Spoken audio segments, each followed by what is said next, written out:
अशोक खरातची शक्तीपीठ महामार्गावर जमीन खरेदी करण्यात आलेली होती। 2,40,40,00,000ची जमीन खरेदी केल्याची माहिती आहे।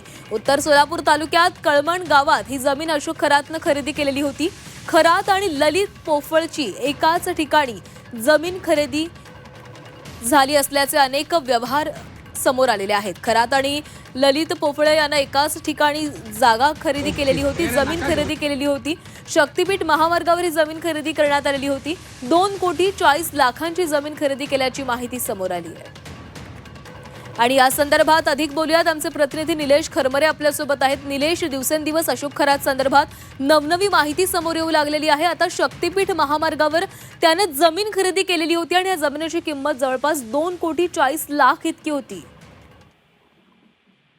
खरंच आपण जर बघितलं तर अशोक खरात यांनी आणि ललित पोफळे यांनी जवळपास शक्तीपीठ महामार्ग आहे या मार्गावर 2,40,00,000 रुपयाची जमीन जी आहे ती एकत्र खरेदी केल्याची माहिती आणि कागदपत्र जे आहेत ते समोर आलेलं आपल्याला पाहायला मिळत आहे। तर कळमगाव मध्ये तालुका सोलापूर जिल्ह्यातील गट नंबर 200 या जमिनीमध्ये त्यांनी जवळपास 400 हेक्टर म्हणजे 11 एकरपेक्षा जास्त जमीन जी आहे ती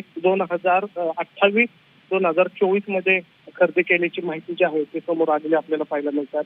जवळपास खरात आणि पोफळे जे आहेत त्यांनी आतापर्यंत 7 कोटींच्या वर जे आहे ती जमीन खरेदी केल्याची माहिती जी आहे समोर आलेली आपल्याला पाहायला मिळतात। या प्रकरणात जर बघितलं तर खरातची पत्नी असेल किंवा सीए ललित पोफळे जे असते त्यांची पत्नी अशी यांचा एकत्र व्यवहार जो आहे तो अनेक ठिकाणी आपल्याला पाहायला मिळतो। राज्यात अनेक ठिकाणी त्यांच्या व्यवहार सुद्धा झालेला आपल्याला पाहायला मिळतो, पण त्याचाच भाग म्हणून शक्तीपीठ महामार्ग आहे त्या महामार्गावर या ठिकाणी खरेदी केल्याची आपल्याला माहिती जी आहे ती मिळालेली आहे। 2,40,99,000 एवढी जमीन जी आहे ती 2024 मध्ये खरात यांनी खरेदी केली होती। अशा प्रकारे त्यांनी 11 एकर जमीन जी आहे ती ललित पोफळे यांनी एकाच ठिकाणी खरेदी केल्याची माहिती जी आहे ती या ठिकाणी मिळताना आपल्याला पाहायला मिळतात। त्यामुळे सातत्याने ललित पोफळे असेल किंवा खरात असेल यांचे व्यवहार जे आहेत ते एकत्र असल्याचं यातून आपल्याला पाहायला मिळतं। त्यामुळे आता या दोघांचा तपास जो आहे तो कशा पद्धतीने पोलीस करतात हे पाहणं महत्वाचं असणार आहे। संपूर्ण महाराष्ट्राचं लक्ष त्यांच्याकडे लागलेलं पाहायला मिळतं।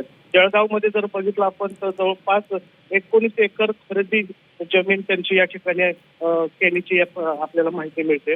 जी कागदपत्र समोर आलेले त्यातून या समोर माहिती मिळते। शक्तीपीठ महामार्ग आहे हा रिंग रोड या ठिकाणी गेलेला आहे। या नक्कीच निलेश, तर खराच्या राज्यभरामध्ये जमिनी आहेत आणि हा जमिनींचा व्यवहार देखील मोठ्या प्रमाणामध्ये करण्यात आलेला होता। धन्यवाद दिलेल्या सविस्तर माहितीसाठी।